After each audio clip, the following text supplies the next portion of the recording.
Welcome to the And One Analytics Podcast. I am your host, Alex West, and today I'm joined by Ben Belden, writer for AmicoHoops, writer and editor for the 94 Feet Report, and we kind of go around the league talking about all the things that are going on with the lead up to free agency. A lot of good content. I think you'll enjoy the show. Brent, take us away.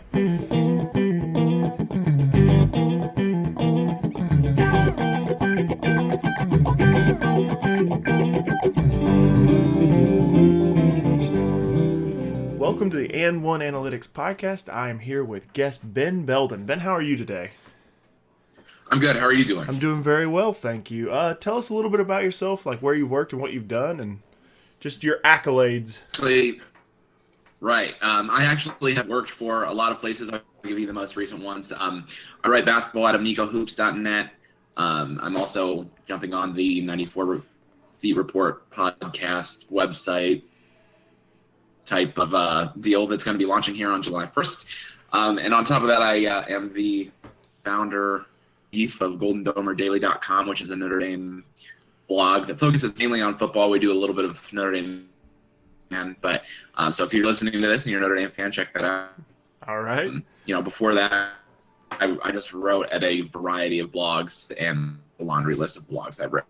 All right. So I won't bore everyone with that. It seems like you've got a long list of writing under your belt. You've done a lot of covering of different things, so that's cool. Well, I guess it's only fitting that we should start with the biggest news of the day yesterday.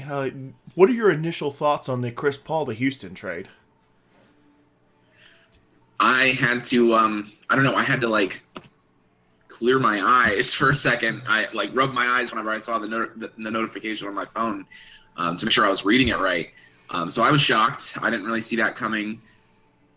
The whole opt-in and then trade thing was interesting aspect of it. And as far as Chris traded to Houston, as far as his fit with James Harden, I really actually enjoy that. I think that Houston's going to be really good as long as they don't gut their team trying to get, a team that's real top heavy, I think. I think one of the interesting things that I saw was Mike D'Antoni was in a press conference yesterday, and he said you can never have too many elite ball handlers, which initially there were a lot of misgivings for me about the trade, but I think that's one of the things that sort of assuaged me.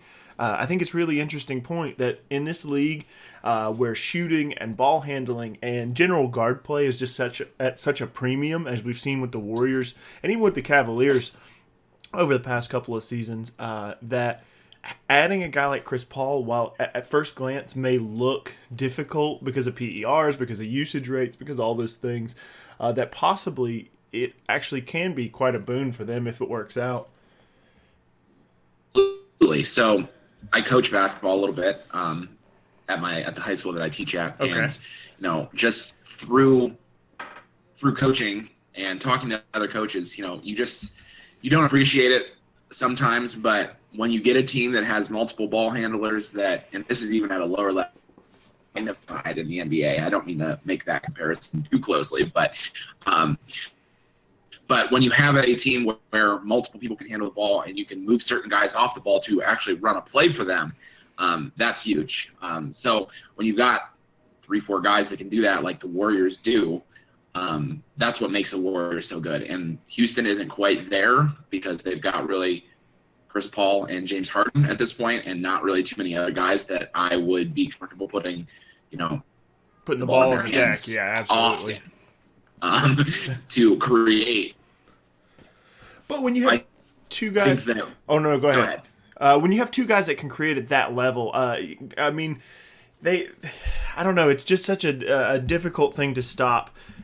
Letting James Harden play off the ball, because he evolved as a player so much last season in his evolution, sort of just unlocking him as a player, jumping from 7 assists to 11, and he became the point guard. And I think adding Chris Paul into that can only be helpful, because now it takes some of the pressure of ball handling and of being the only creator for that offense, because Pat Beverly wasn't a creator for all the things that he was.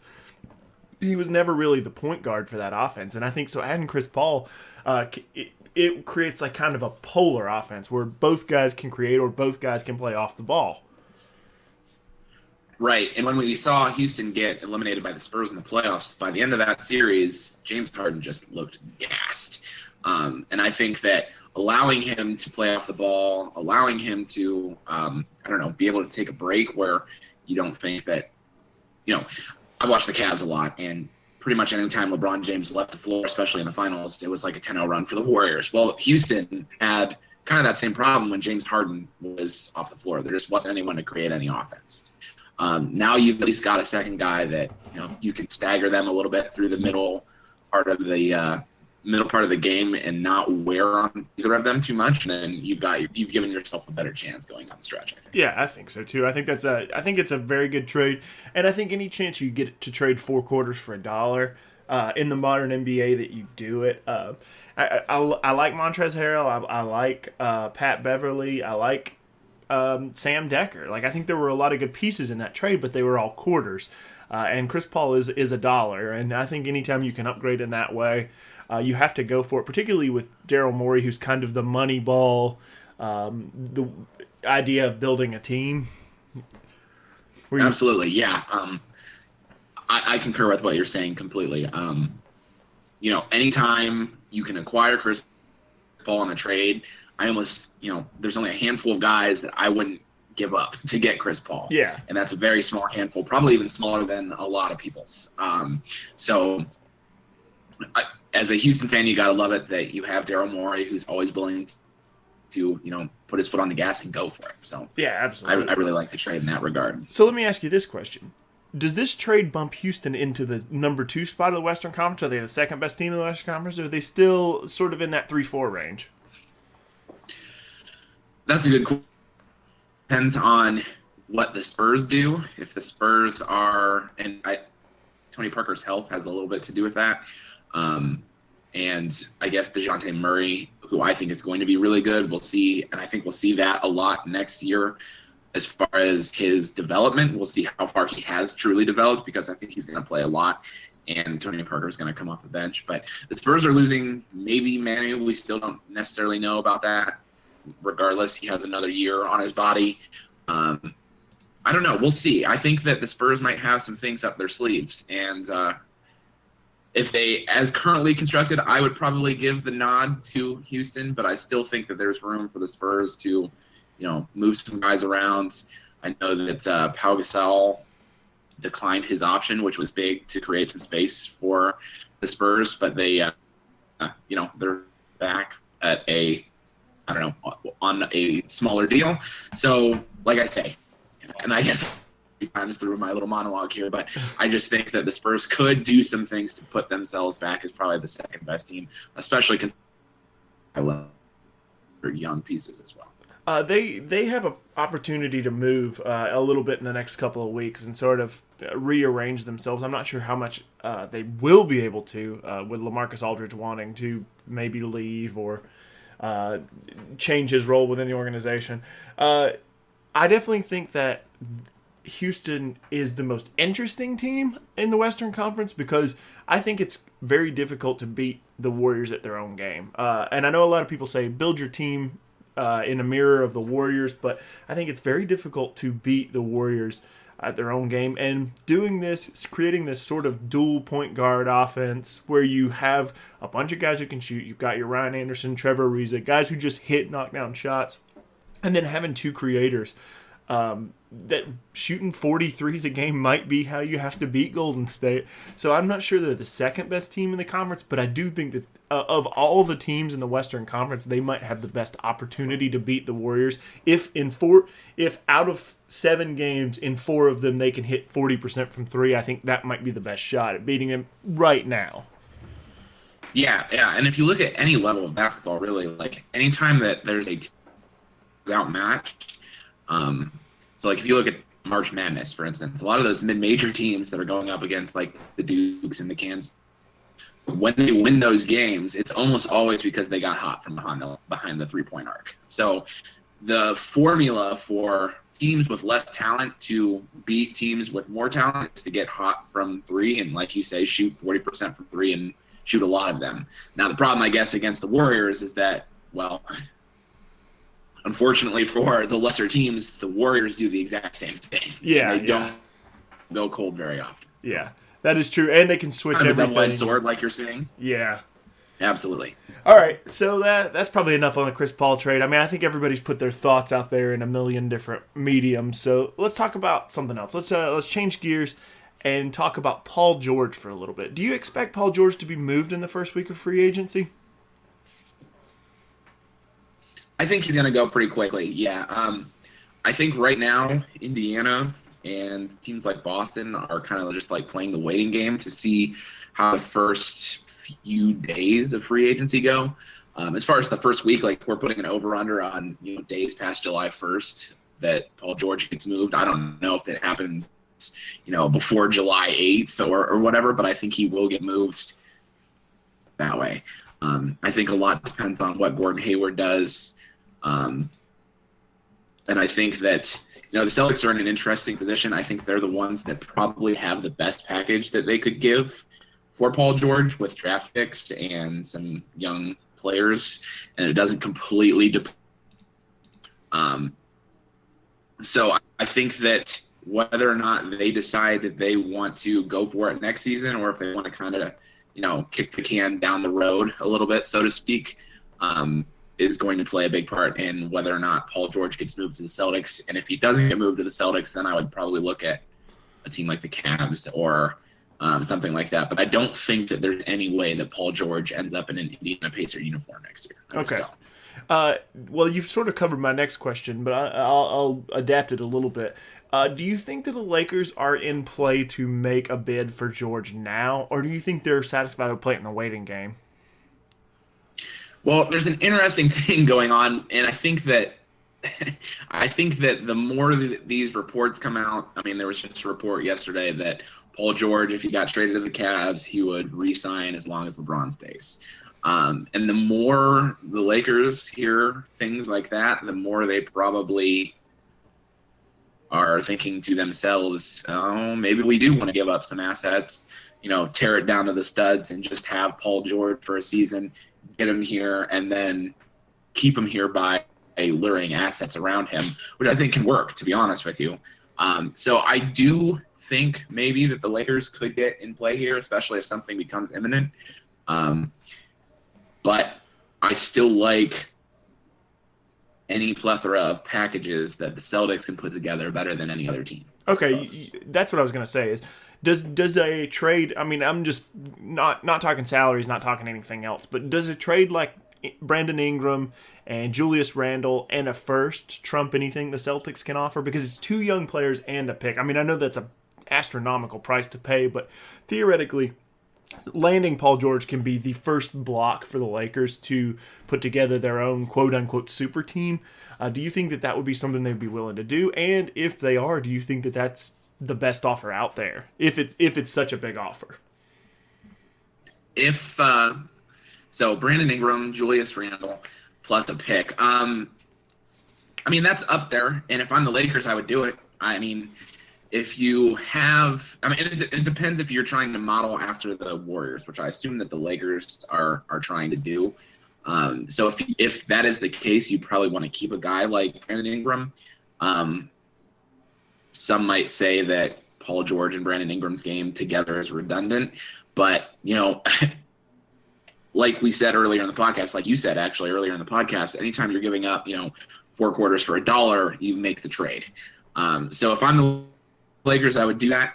I still, and it's hard. I mean, it's close, but I think that a trade of like, say, Avery Bradley, Jay Crowder, and one of the 2 first-round picks that the Celtics have in the next couple of years that they've acquired through the Markelle Fultz trade, basically. Brooklyn's pick that they have next year, I believe the pick originally was with the Sixers in 2019. I could be wrong about that, but I think that like those 2 plus one of those picks is probably maybe just a hair better. Okay.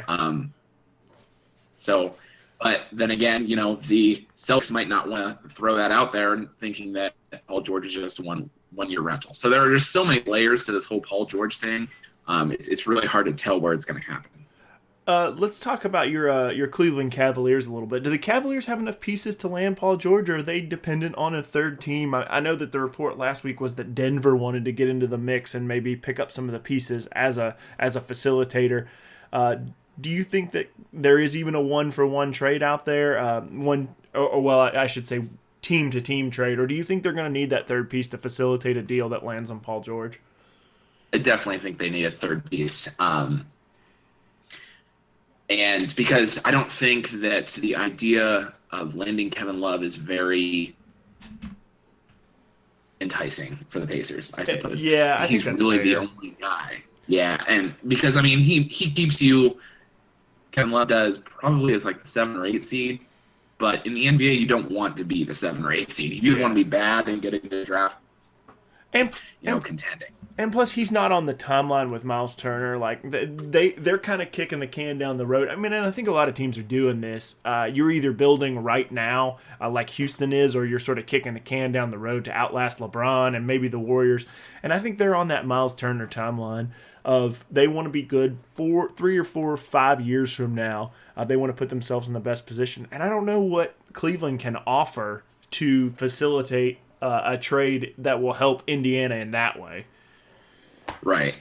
So like you mentioned, I think that a good trade, honestly, would be Love goes to the Nuggets. The Nuggets send, maybe Emmanuel Mudiay or Jamal Murray, or they've got a lot of guards that they could do some things with. Send that and maybe a pick to the Pacers. The Pacers then obviously would send Paul George to Cleveland, and I think everyone gets pretty happy. I've also seen reports that Kenneth Faried, who the Nuggets kind of seem like they're done with because they want to play more of like a pace and space type of game, could also be unloaded and go to the Cavs and kind of play that backup center Tristan Thompson type role for the Cavs. And I like that for the Cavs as well. And it seems like it's beneficial for the Nuggets to get Faried off the books, who's getting paid a lot of money. And money-wise, trades like that, I mean, the numbers work. Okay. I've heard that the Nuggets want to do that. I've heard that it's the Pacers that are still kind of waiting, and that's kind of what I was talking about. The Pacers are waiting to see what offers they get from the Lakers and the Celtics after the start of free agency, I think. I think that's going to be one of the more difficult trades to pull off in the end with Cleveland, because there's a very limited amount of teams who are willing to I would say almost no team in the Eastern Conference wants to help Cleveland get better. And very few teams, I mean, even in the Western Conference, I don't think there are a ton of teams that want to say to themselves, all right, let's help Cleveland, unless it's something that is a very big improvement for them. And I'm not sure how many pieces, there are guys like Love, even Shumpert, but there aren't a ton of pieces. I know that Cleveland has a draft and stash guy, but there isn't a lot of young talent. And so I think for other teams to want to help the Cavaliers, it has to be a pretty clear-cut improvement for them, which I think is difficult. Yeah, absolutely. I think people are tired of Warriors and Cavs, and anything they can do maybe to help the competition a little bit is probably, if it's a tie, you're going towards the team that can, help increase the competition, if that makes sense. Yeah, absolutely. So theoretically here, let's suspend our disbelief for a moment. And if the Cavs were to get Paul George for Love and whatever package, but mostly a 1-for-1 that sort of keeps the rest of their roster intact, does that make them better against the Warriors? Does it put them in a more competitive series, or are we probably looking at a little bit more of the same? So let me make sure I understand the question. If the Cavs land Paul George for Love? Yeah, and very few other moving pieces are involved. Whatever third team, something has to facilitate. But basically, the Cavaliers roster is intact with Love swapped for George. Does that move the needle against Golden State? I think it does, because I think that the Cavaliers' weakness against the Warriors, first of all, maybe this is a little bit of Cleveland homerism for me, but I don't really think it is. Even though the Cavs lost the finals in 5 games, I think it was closer than many 5-game series are. They kind of laid an egg in game 1. They gave away game 3. They won game 4. They were close through 3 quarters in game 5, which was the closeout game. Yeah, I think it does move the needle, because I think that the Cavs, their weakness is their inability to – the Cavaliers can play small, but when they play small, they're playing a lot of guys who are defensive-type specialists, like the Iman Shumperts of the world. Right. So I think that, getting Paul George, starting up with George and LeBron, probably playing the 2 forward spots, would match up better with the Warriors. And then even if you want to throw in, like a Channing Frye in there with Tristan Thompson at forward center and have George and LeBron play the 2 and the 3, I think both of those lineups can create some serious matchup problems for the Kevin Durant. Spent some time on LeBron, but he also, because of the Warriors' flexibility, he could get off of LeBron a little bit. He could guard Kevin Love. I think the more energy you make a guy like Kevin Durant play on defense, the more you diminish what he can do on offense. So I think that, yes, to answer your question, that does move the needle a little bit in the Cavaliers' favor. And I don't think it tips the scales necessarily, but I think it makes it more competitive. And, the Cavaliers were underdogs in 2016 and they won. So that's just how I feel about it, to be honest with you. Yeah, no, I think you make a lot of good points there. And I've held for a couple of weeks now since the end of the finals and even during the finals that the Cavaliers' real problem was they couldn't play their 4 best players at the same time. And I think that if you, in a situation where you do sort of that 1-for-1 swap, where you add Paul George and lose Kevin Love, I think now you enter a scenario where you can indeed play your best players in crunch time against the Golden State Warriors.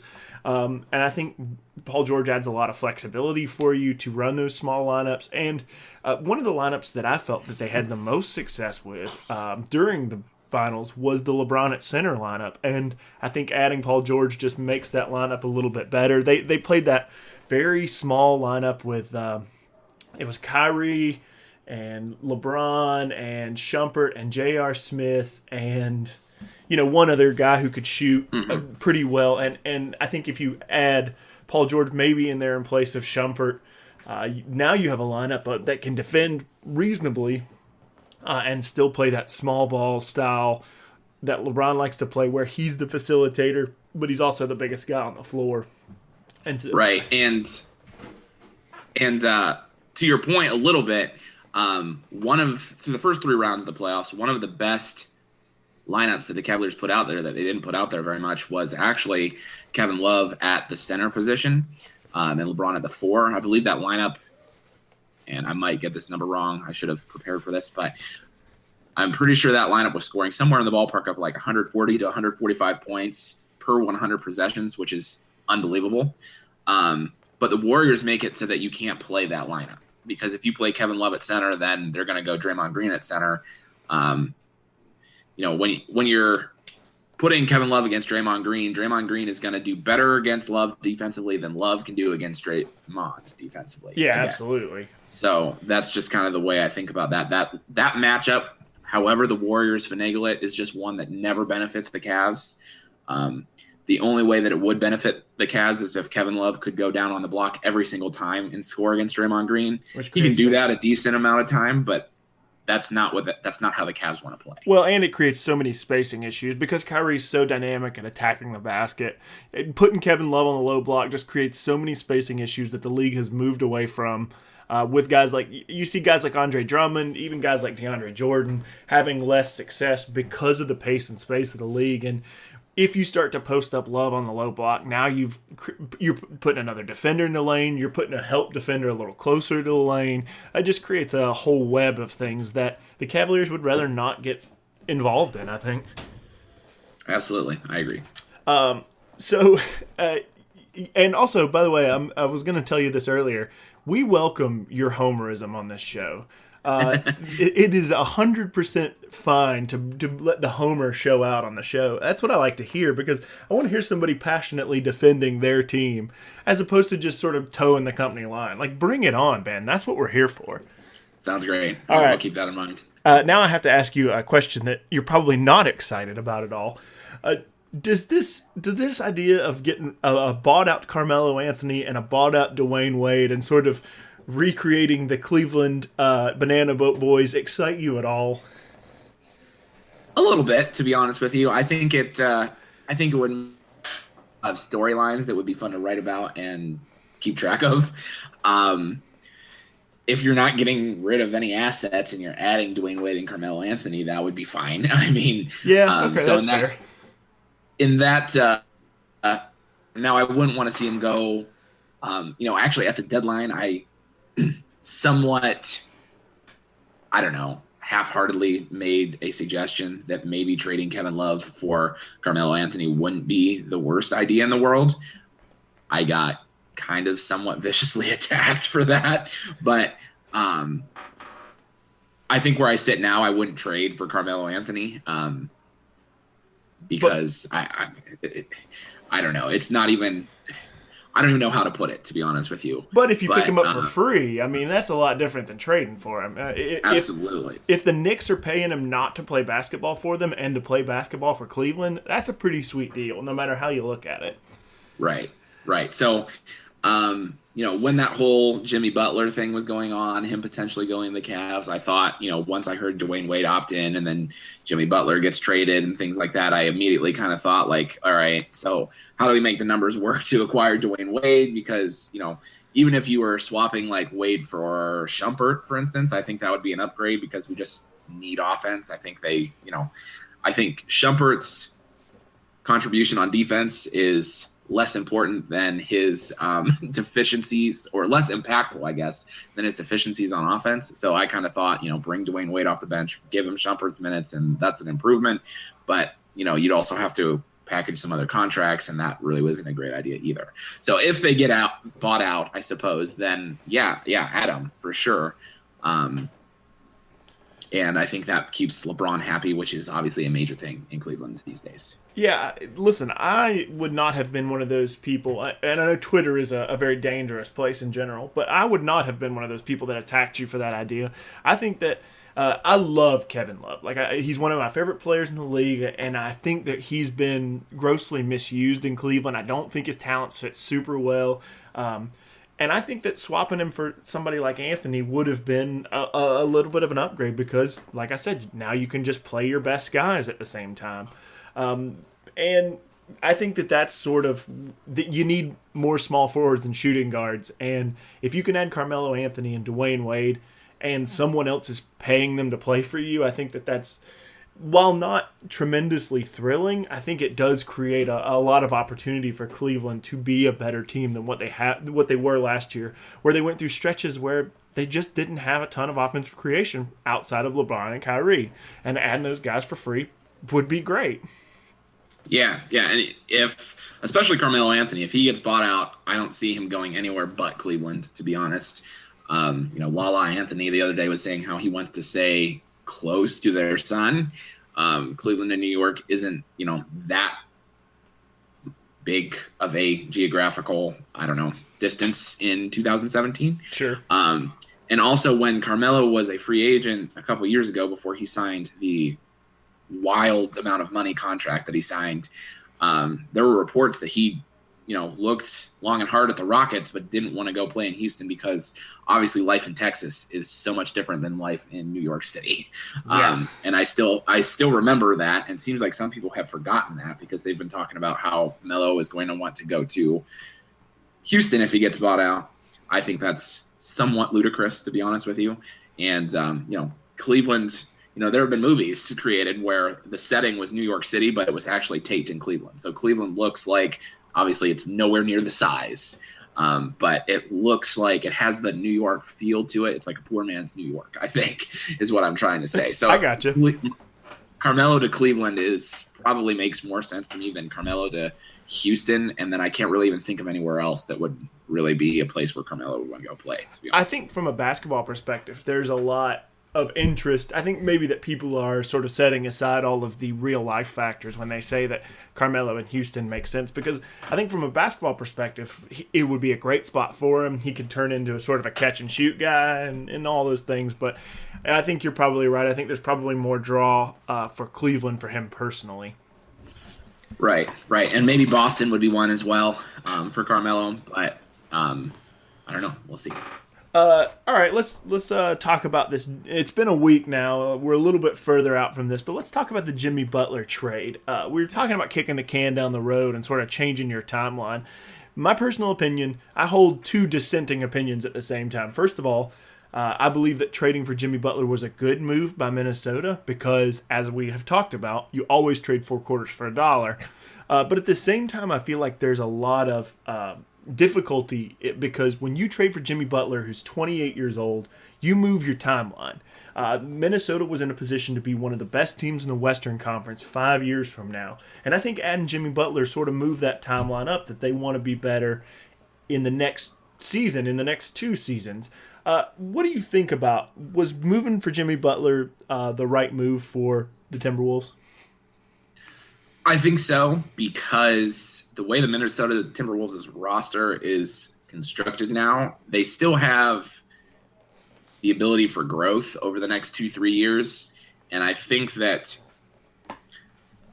it's really hard for a team to go from, let's say, like 12th, 13th in the Western Conference to like jump straight to 3 or 4 in the Western Conference, if that makes sense. Yeah, Western Conference is tough. So I think that getting Jimmy Butler right now with a lot of those young pieces, Zach LaVine wasn't going to do a whole lot for you because he's going to be out till at least November, maybe even on into 2018 as well. Moving those pieces for Butler gets you to a point where, I don't know, you're at least competing for probably that 6 through 8 range. You would think for the Timberwolves. Jimmy Butler had a tremendous season last year in a Bulls season that really wasn't that great. And actually, these players play differently. Jimmy Butler's numbers last year, and you compare them to James Harden's 2015-16 season, the numbers are nearly identical. And then we saw what Harden did last year, and they're about the same age. I think Harden's a year older, actually. So we could be seeing a time where, now Jimmy Butler he was the face of the Bulls, but he's the face of a new franchise. And you could argue that maybe Karl Anthony Towns can take a little bit off of, that pressure off of him a little bit more than even anyone on the Bulls could. And I just think that moving their timeline up a little bit wasn't bad because by moving the timeline up a little bit, you still have room for serious growth over the next couple of years. The only fear that I have is that Jimmy Butler is only under contract for 2 years, and Minnesota is very, very cold. Yeah, that's true. It's just not an attractive place to, I've never been to the Twin Cities, but I hear they're beautiful, but some people just – I don't know. It's just not for them. Now, not that Chicago's some warm climate, but I don't know. So it's a much larger city. I think there's a lot more draw from even, St. Paul, Minneapolis. It's a nice area, but Chicago's a much different city. It's a very vibrant, happening metropolis, and Minnesota's a little bit of a smaller market. Well, a little bit being an understatement. But I sort of have a theory, and let me hit you with this, and let me see what you think about it.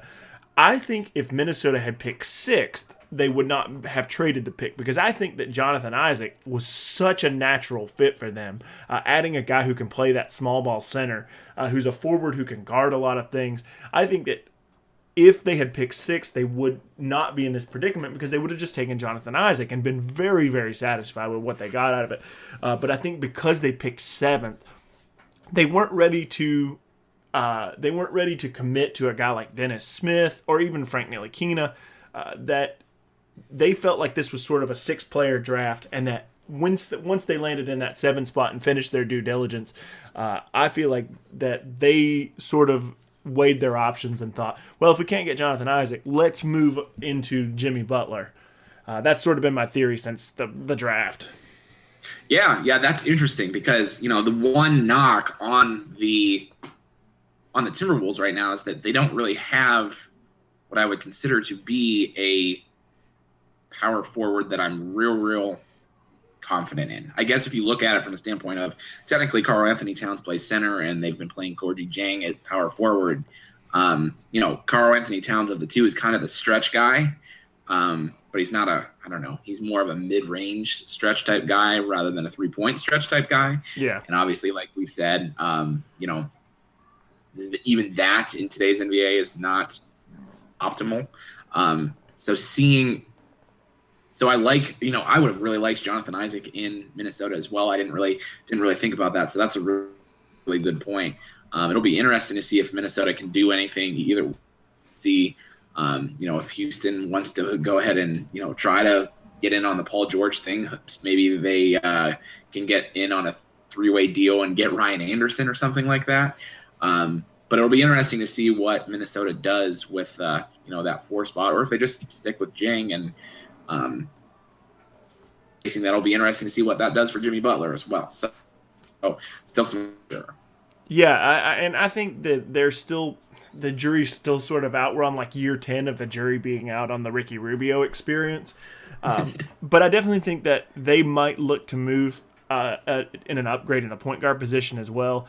One person and I have no corroboration for this whatsoever. This is just wild speculation. But I feel like George Hill, who is a free agent, could be a very good fit with their roster. So I feel like there's a lot of opportunity for them as the season progresses, as they sort of start to define the commodity that they have, to start to evaluate where they are and maybe move on certain pieces throughout the year. I feel like that's a team that they maintained a lot of flexibility is sort of what I'm getting at with that. Yeah. And to your George Hill point, just very, very briefly, he's going to be in high demand, I think, because a lot of these teams have, guys that don't play the point guard position that are distributors, but need someone to guard the other team's point guard with some length, be able to switch, and also be able to make a 3. I think George Hill's going to be he'll be a tough get for Minnesota, but if they get him, it'll be, I think, perfect. But yeah. I'm exactly where you are on George Hill. I think that he's going to be one of the underrated, sought-after free agents. He's a 40% three-point shooter. He's a guy who can handle the ball. He can initiate your offense. He just does so many things so well that I think as we get into free agency, people will start to look to George Hill. Even amongst some of the more higher-profile guys, I think George Hill is a very, very nice complimentary piece for a lot of teams, up to and including his old team, San Antonio. People are going to want George Hill's skill set. Absolutely. All right, let's talk about one more question on this, and then we'll go on to the next thing. Do you see them being competitive for a playoff? The Timberwolves, do you see them being competitive for a playoff spot this season? Yeah, I think they fall into I think they have enough talent to compete with like the Oklahoma City Thunders of the world. I'm trying to think of who was like the 7 and 8 seed in the West. I'm drawing a blank right now. Portland was the 8 seed. The 7. Yeah, you're right. The 7 seed. I definitely think they can compete with Portland's without a doubt. And it really doesn't even matter. So yeah, I mean Memphis. Memphis was the 7 seed. Yeah, you're right. And I think that they stack up actually fairly well with Memphis as well. So that's kind of where I see the Timberwolves kind of falling into. Also taking an effect that now CP3 is gone from the Clippers, they're going to fall off a little bit. So, maybe we're even talking about the Timberwolves as 5 through 8 if they stay healthy, if they have a way to play and score, the most. I think they can.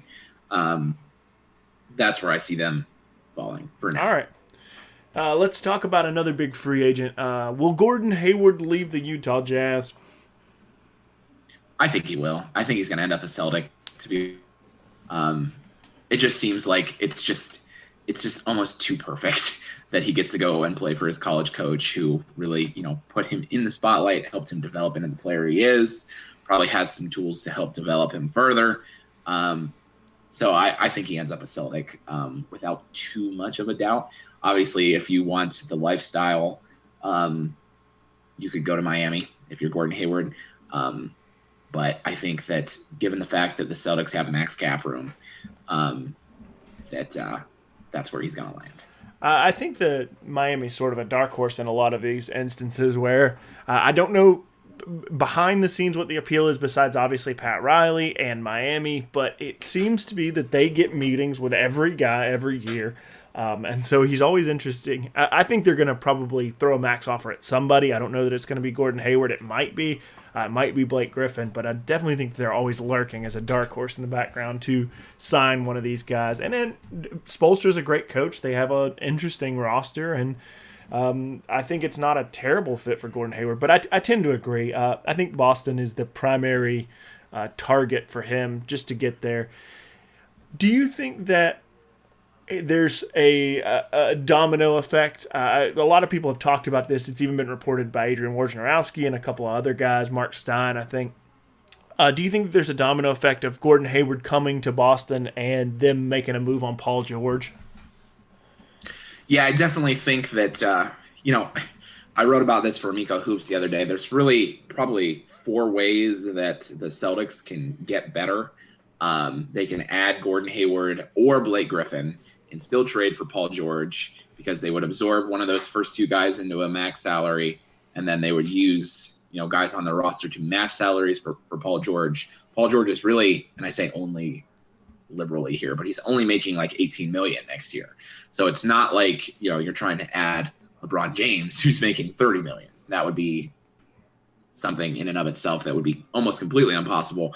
The fact that Paul George is kind of underpaid for his value, just based off of when he signed his contract and things, makes it easier for the Celtics to land him.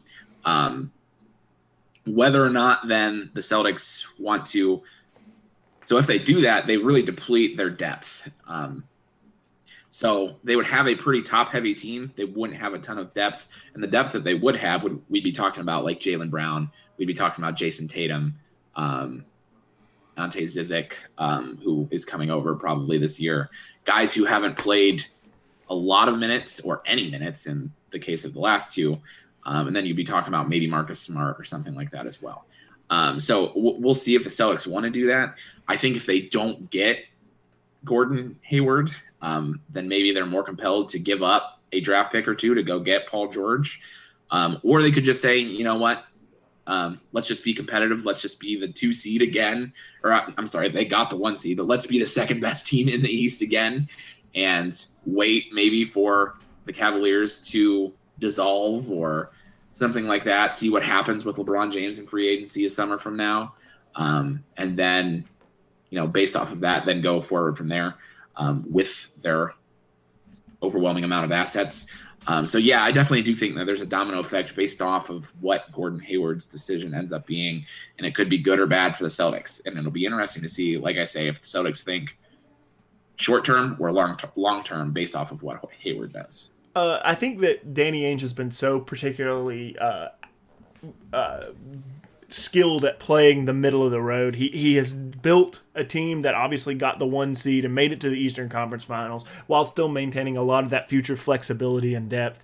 Do you think that if they add Hayward and Paul George at the cost of probably a Jay Crowder and an Avery Bradley and a future pick, do you think that a nucleus of Isaiah Thomas, Gordon Hayward, Paul George, Al Horford, and then probably, like you said, Jaylen Brown, Jason Tatum, Ante Zizic, Gerson Yabusele, Marcus Smart, do you think that is a contender with Cleveland? Do you think that's a roster that stacks up well talent-wise?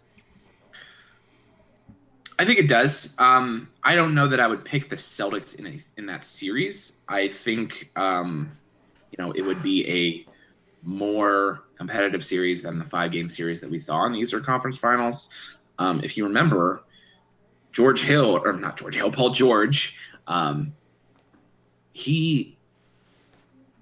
the Pacers played the Cavs in the first round, Cavs ended up sweeping that series. Not one of those games was a blowout.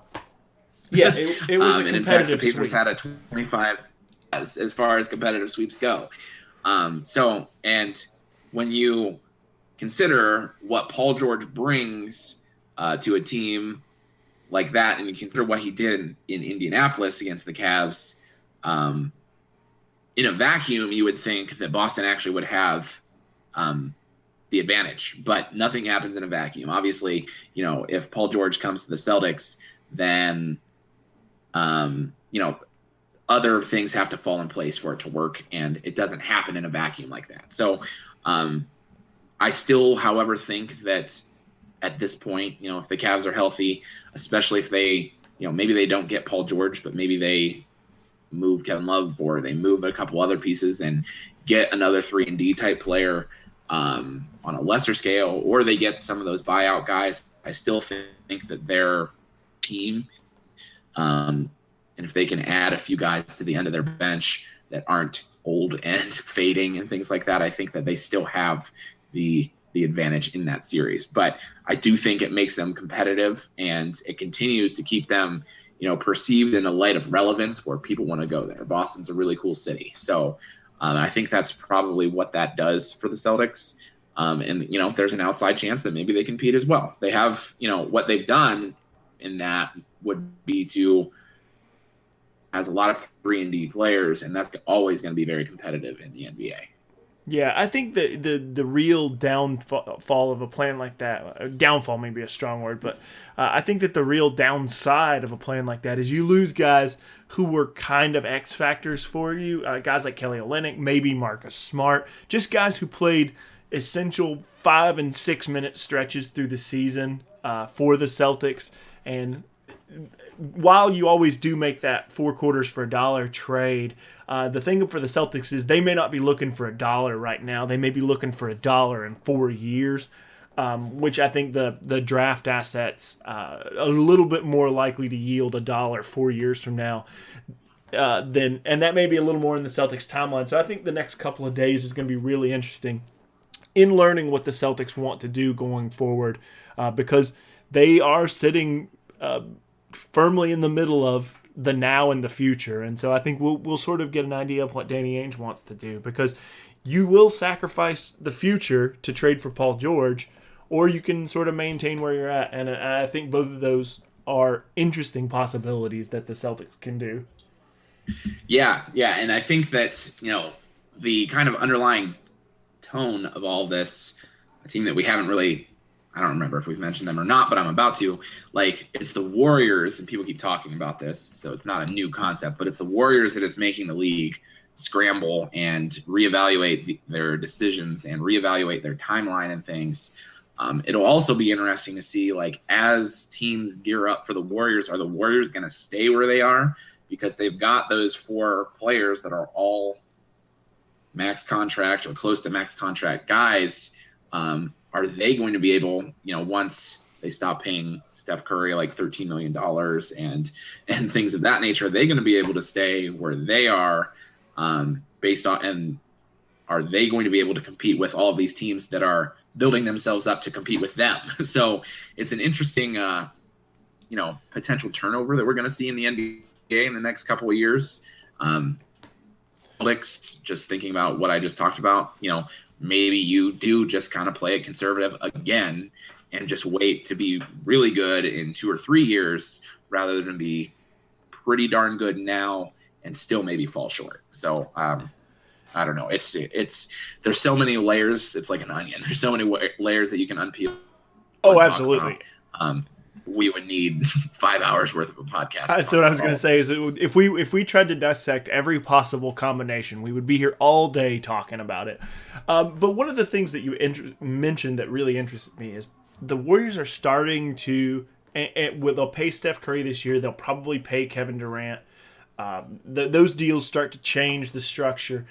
You start to get into that repeater tax, and that's really what the Warriors' enemy right now is, that luxury tax repeat offender where they're paying dollar for dollar and then they're paying $2 per dollar, and that tax bill starts to weigh heavily on owners. I mean, regardless of whether or not you're winning NBA Finals every year, and I think that that's one of the biggest enemies that Golden State has right now.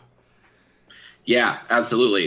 It seems like these teams that have, younger type guys on lower contracts, contracts that, because they haven't been in the league that many years, are in the lower 20s. If you can get more guys that are under contract in the lower 20s for the next, 2-3 years, it almost seems like maybe those guys, we're going to be talking about those teams like even the Celtics, as potentially being the powerhouse teams the next couple of years, because you can get 4 or 5 guys that are, low $20 million contracts rather than having, 3 guys that are in the $30 million.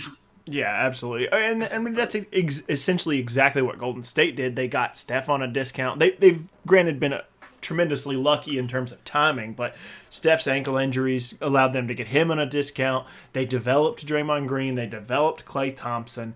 And that's the recipe for having those low-cost guys that teams like Boston may be trying to emulate.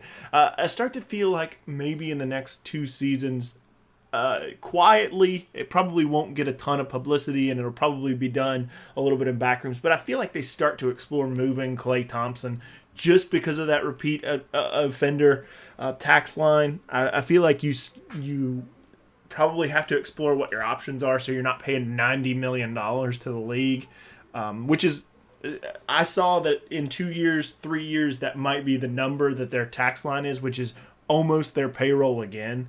Right. And so I feel like maybe you start to explore trading a guy like Klay Thompson, who is a great player and will garner a huge return. He'll only be 27, 28, 29. And they maybe can get 2 guys or a pick or something and start to retool their lineup like that in the future. But that's a good ways off, but I think that that's something that is a possibility. Absolutely. And I don't want to open a complete other can of worms here, but another team that we talk about that, could be timeline-wise the beneficiary of this could be the Philadelphia 76ers. I mean, they've got all of these guys that are going to be on rookie contracts and then the rookie extension right after that for the next basically 5 to 7 years. Yeah. And if they grow together and they keep that same nucleus of 4 or 5 guys, and they add a couple guys around them, they could be dangerous in 4 or 5 years as well. So yeah. Well, I think that we probably have taken up enough of everybody's time with our NBA talk. Let's talk about the 94 Feet report for a minute before I let you go. What are you going to be doing the next couple of weeks with site launch coming up on July 1st? What is your role within the organization? I'm going to be doing a lot of editing and kind of filling in the cracks of, there are going to be some guys that really have their feet on the ground covering free agency a lot. I'm going to be helping them out with some quick editing and some publishing and things. And doing that a lot through the next couple weeks and things. As the season goes on, like I say, I get busy because I'm a teacher, I'm a basketball coach. So during the season, you won't hear from me probably as the editing things, but I will be contributing some Cavs stuff to the 94 Feet report and some other general NBA things as I see fit as well. I'm excited to contribute in that way and maybe on a few podcasts too. So it's going to be fun, and Eric's done a great job of organizing us so far. And I truly think that the people that we have are going to be really good, and it's going to be an interesting place for basketball fans to come and, just get the perspective of guys like you and I. So, yeah, well, I mean, I was very excited to have you on the show, and now I'll be very excited to have you back. And that's just the wonderful part of all this is just finding other basketball minds to work with and get to do this and have fun doing it. And I think that's what we're all pretty excited about. Absolutely. Ben, do you want to hit us with your Twitter handle and everything before we go on the out? Yeah, you can find me on Twitter at @BBelden. That's BELDEN. So my first initial, my last name, and then 330. All right. Ben, thanks for coming on the show. It was really nice to have you on, and we'll see you soon. Thanks. Special thanks to Ben Belden for coming on the podcast today. We're having him on, having his perspective, and let him enlighten us for a little bit. Make sure you're following me on Twitter at An1Analytics. Follow me on Facebook, facebook.com/An1Analytics. And make sure you're following the 94 Feet report and all of our writers because it is getting ready to be an exciting time with free agency and with the launch of the 94 Feet report. For the An1 Analytics podcast, I'm your host, Alex West. We'll see you next time.